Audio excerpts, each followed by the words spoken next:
give me to drink. Give me to drink, give me to drink, give me to drink, give me to drink. My family is thirsty, God. Give me to drink. The nations need water. Make me a well. Make me a well. Make me that well. And give me to drink. Hallelujah. When she said, give me to drink, she said, Lord, I'm willing to be that well that will carry the water to the city. I will carry the water to the city. The water was at the well, but she became the well that the city needed. Is there anybody that can say, Lord, make me that well that will go to the city and give thirsty men to drink?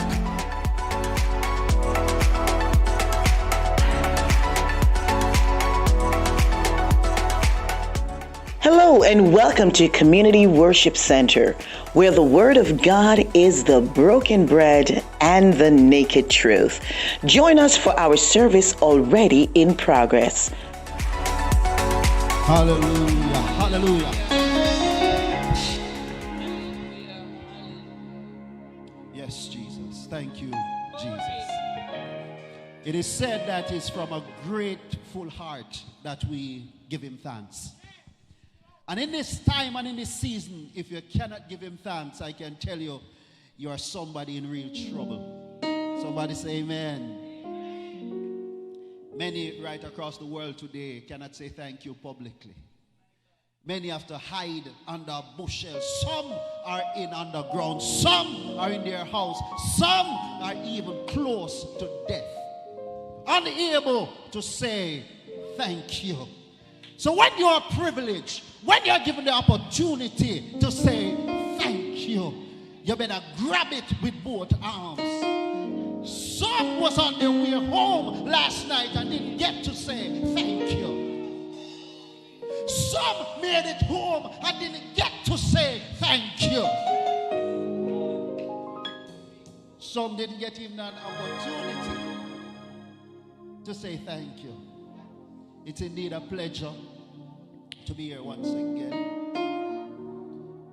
I want to say greetings to Bishop Reid, Pastor Reid, and to my own pastor, Pastor Henry. It is a beautiful thing to share a podium with you today. And to our host pastor, Pastor Jacob Josiah Gardner.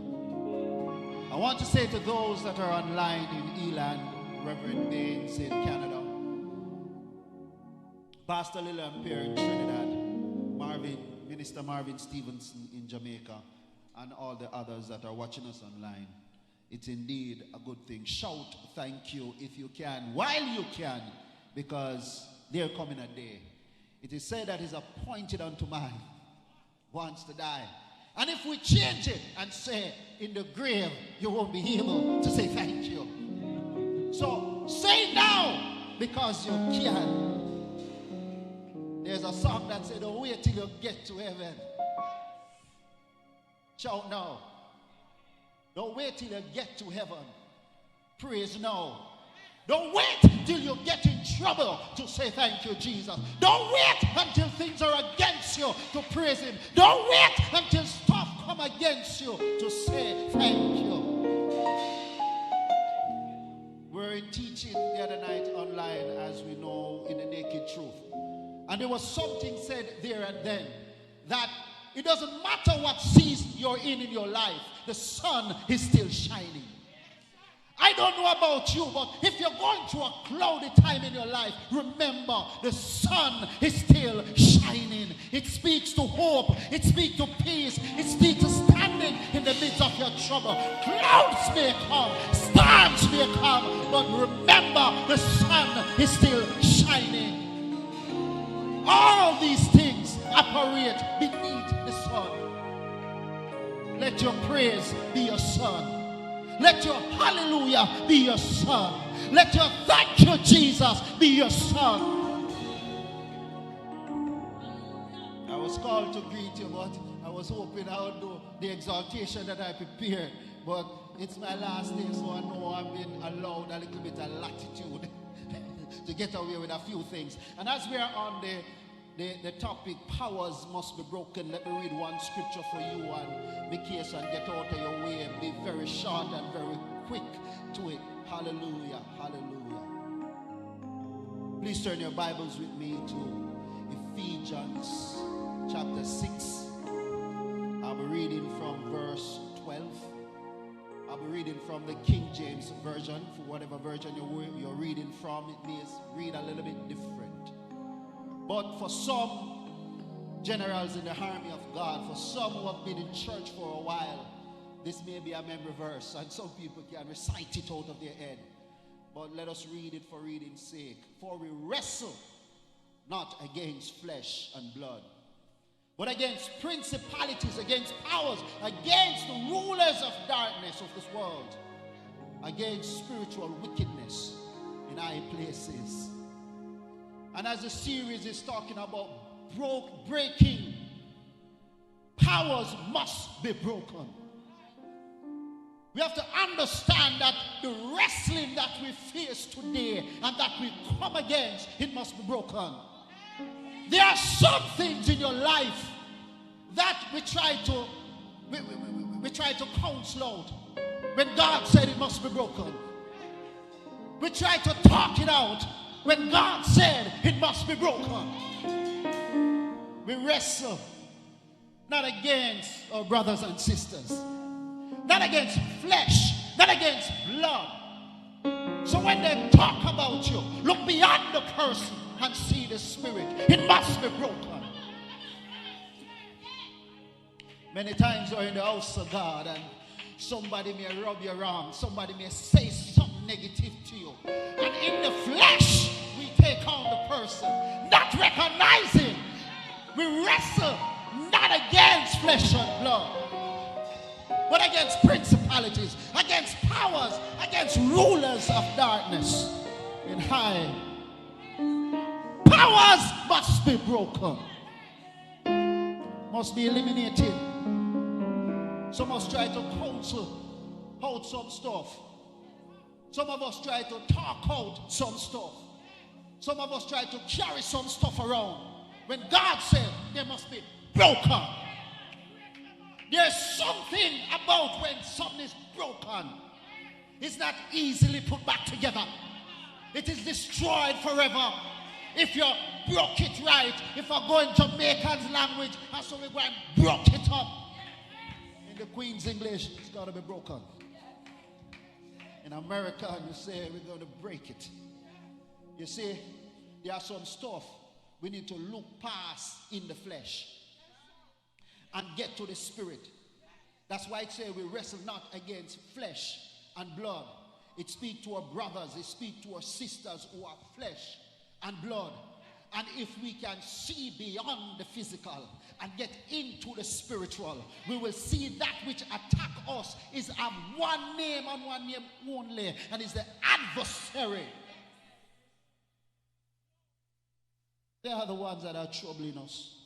It's not the sister nor the brother.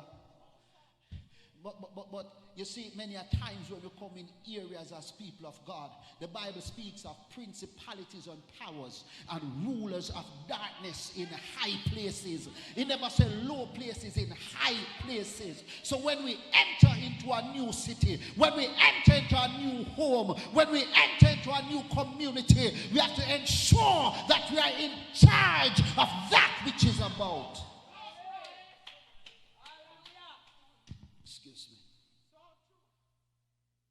When you enter into a city as a man or a woman of God, don't expect to be welcomed. You're coming with something else. You're coming with a spirit to break things, to put a end to some stuff, because the powers must be broken. And if you don't carry the power of a breaker, stay where you are. Stay in the four walls. Don't come out, because once you name this name Jesus, once you call upon him, you'll be identified as a breaker. You're going to break things. Your presence is going to shift things. Your presence is going to cause chaos. Devils will cry out. Demons will show themselves. You won't be welcome, because they carry the power of a breaker. I thank God for this topic, the powers must be broken. Because some of us have some sin power need to be broken. Some of us have some attitude power that needs to be broken. Some of us need to get ourselves. Have you ever been in a place where you got to sit with yourself and say to yourself, you know, stay good, you know, stay right, you need to fix up this, you need to change that, you need to walk this way. Powers must be broken. I start with the man in the mirror. Because many a times we think that we have it and we're all together. And we can see everywhere else except within. Hallelujah. And when we get an internal look, when the breaking starts within, when you destroy that which hinders, that which stops, that which blocks, then you can see clearly. There's a secular song that says, I can see clearly now. The rain is gone. It goes as far to say, no more storm clouds. No, I am saying to us as believers, let me leave this with you as I go back to Jamaica. Unless we can look within, unless we can live with the first person, unless we can point on ourselves, unless we can deal with the inner man, oh God Almighty. Hey, have you ever wondered why when a man gets in touch with God, he says to himself, I am a man of unclean lips? Do you understand what it means when Moses said, I cannot speak? The closer you get to God, is the more you recognize it's not by might, it's not by power, it is by the Spirit of the Most High God. Powers must be broken. When we speak of powers, we speak of things that will hold you, things that will grab you, things that will pull you back, things that will hinder you. That is the power it's speaking of that is to be broken.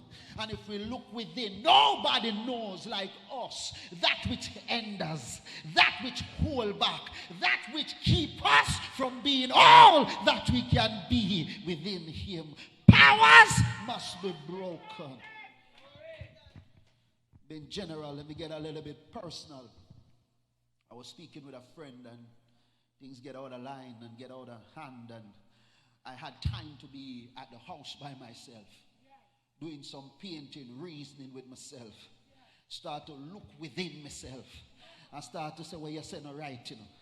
Did you look at this from this perspective? Did you put yourself within the position of the person? Did you understand from their perspective that you get up and you get on your own self and you dress yourself right and everybody is wrong except you?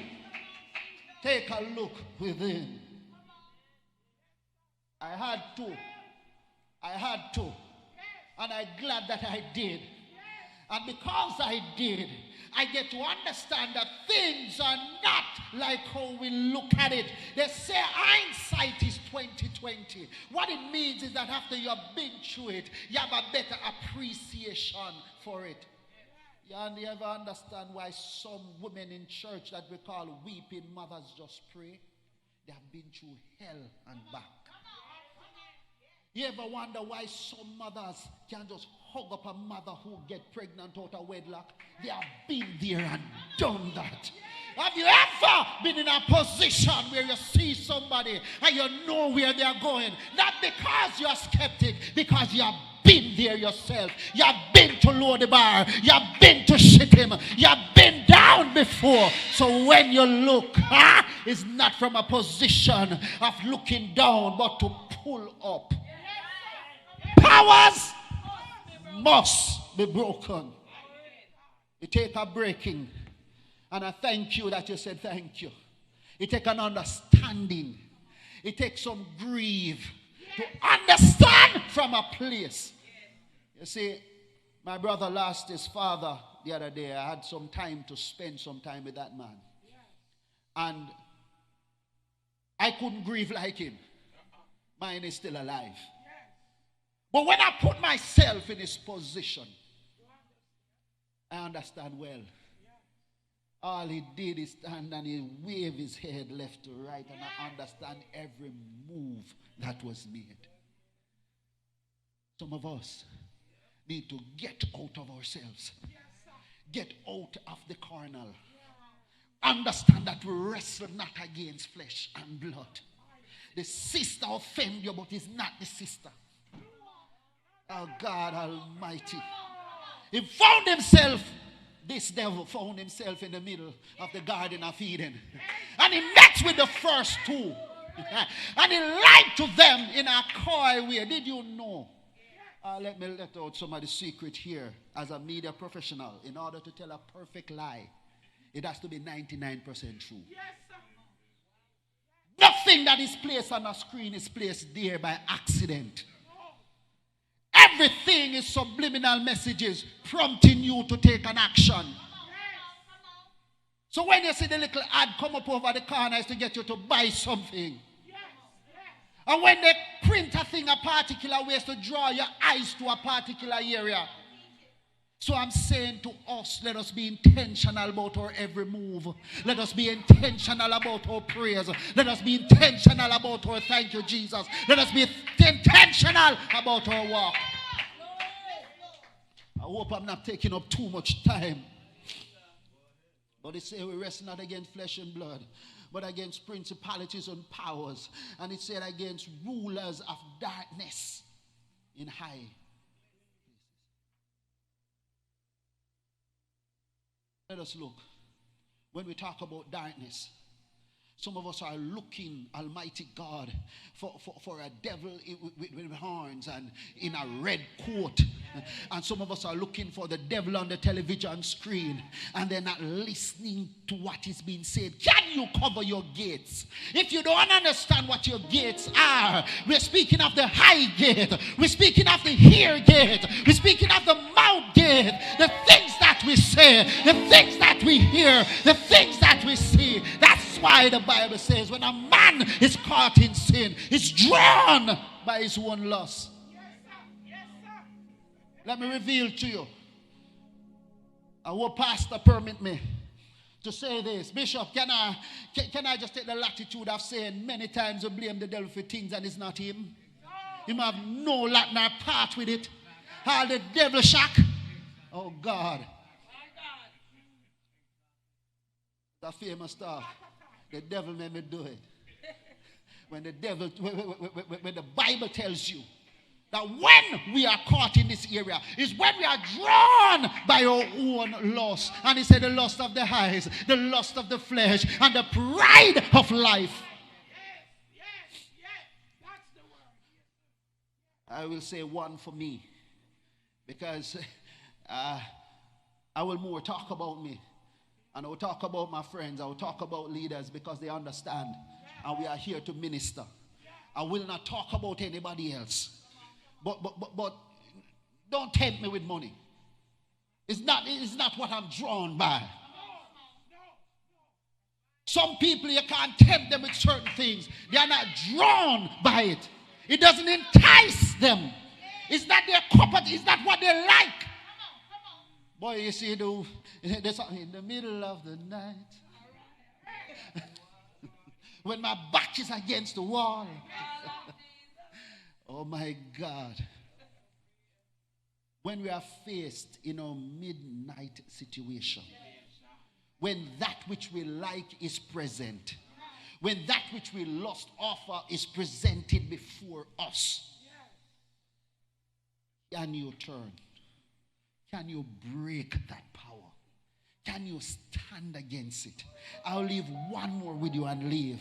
I'll say this to you. That we have learned, and I thank God for the naked truth, is that many of us, we are not locked into the naked truth, and we are missing out on a lot. We are missing out on some truths that you cannot find nowhere else. I always thought that repentance would have been just a spoken word. I repent and I move on. Only to know that repentance carries an action. In the middle of the night, when I watch that again, Call on Jesus. In the middle of the night. Now I make the call there again. I call on Jesus. It's not when you say you're not doing it. When you say, I repent of it. Did you know that that very action is going to happen again? And you know the only time that repentance is complete is when you turn from it being.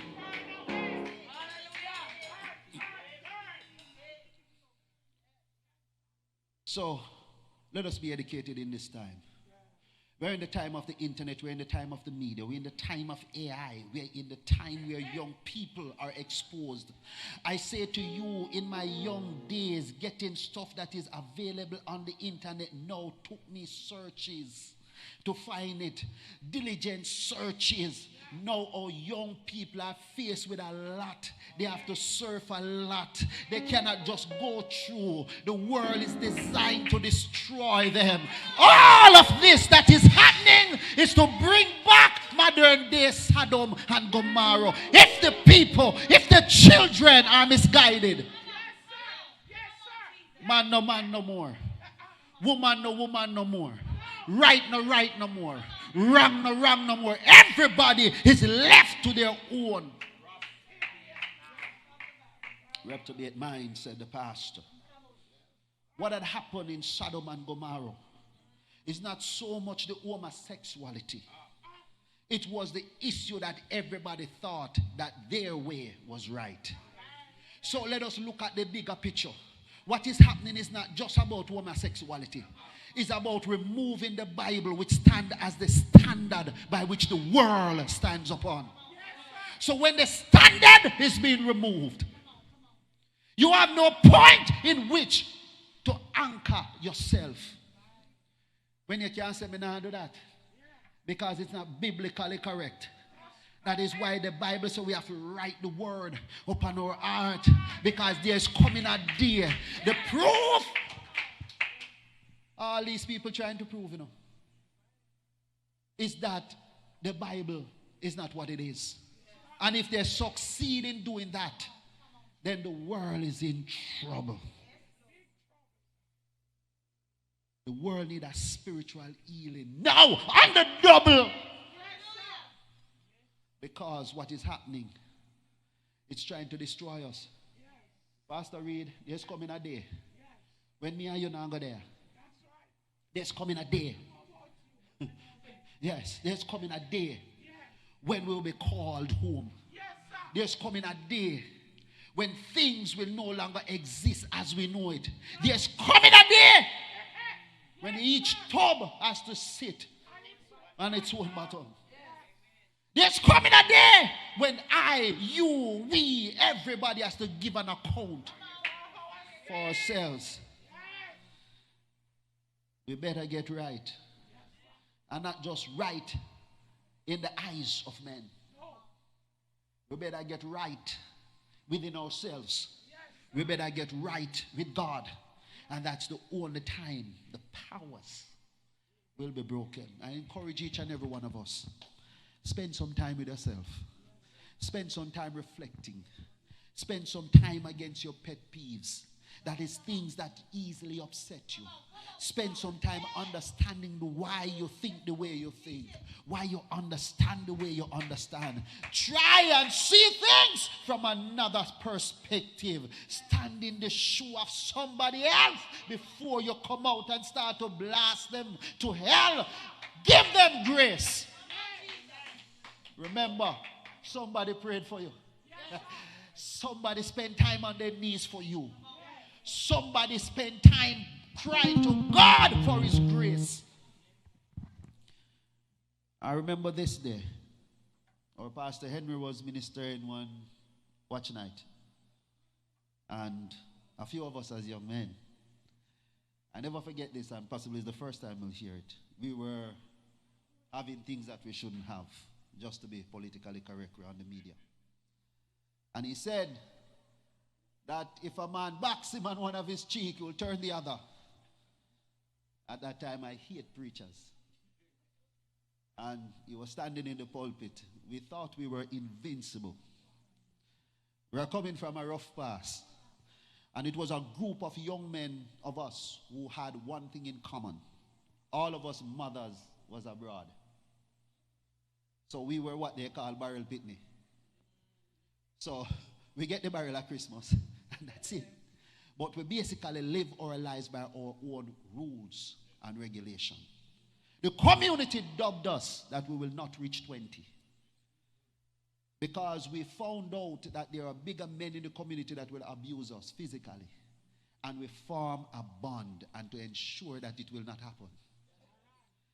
And if you do try it, you will find out. And some did. But when Rev said that night, we were determined to put it to the test. Be careful when you preach. And make sure when you preach, the anointing is upon you. Because we had it to defend ourselves and we don't like preachers. And can you imagine how much have we done preacher, Rev? And when he stand in the pulpit, which was traditional for the church, all of us wanted to be at church that night because, we want crosses broke off and we know we have a ranks to do. After 12, 15, we have our plans. And what we're going to do, and we cook and we move around and we gather and we have fun. But there was a preacher standing in the pulpit, bringing forth a word, bidding young men to come. Leave what you're doing and come. I went there with vengeance in my heart, but was humbled by the presence of the altar. And I'm a young man who had a grandmother who would pray from 5 o'clock in the morning until 7 for each of us. Call us name by name, one by one. How many of us have taken up the mantle to cry out for our children? While the man of God stand, and as he prayed and as he laid hand upon us, I didn't move, I didn't jerk, but there was something happening within me. And it wasn't me alone, because all of us eyes was open when everybody else's eyes were closed. And we were looking at each other because it was happening simultaneously to all of us. Further on, we got saved. I'll say this to you. Pastor Henry write a song that says, where would the Bible heroes be if the God we serve didn't give man a second chance? Where would you be? Where would I be? Where would you be? Where would everybody else be if God didn't give us a second chance? There's another song that he wrote, that he said that, would you take a broken chair to the doctor? Would you buy bread from the undertaker? The song go further to say, you just got to take it to the right one. Broken heart belongs to Jesus. Broken life belongs to Jesus. Broken attitude belongs to Jesus. Whatever is broken.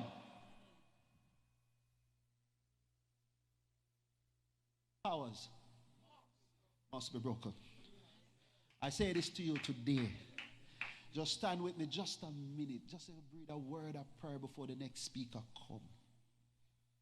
I don't want this word just to be hearers only. And many times when we speak with the presence that, hey, it is not for me. Everything is not for you. But one thing, one word, one scripture, one thing that has been said, apply it and see how Jesus works. I've learned over the years, if you can take one scripture that you can remember, search it in its entirety, you will go from Revelation, from Genesis to Revelation. Let us pray. Most righteous and eternal Father, Lord thy God, I thank you for the hearers this day. I thank you for those who are under the hearing of my voice. I thank you, Almighty God, that your word has reached somebody. I thank you that there's a receiving heart in the midst of us. I thank you that they are present in your present right now. I thank you that somebody is healing their emotions, their heart, their mind, their soul into your hands, Almighty God. The praise team say thank you. The musicians say thank you. The congregation say thank you. And this day, we lift all the hands on, we say thank you. We say thank you. We say thank you. Hallelujah.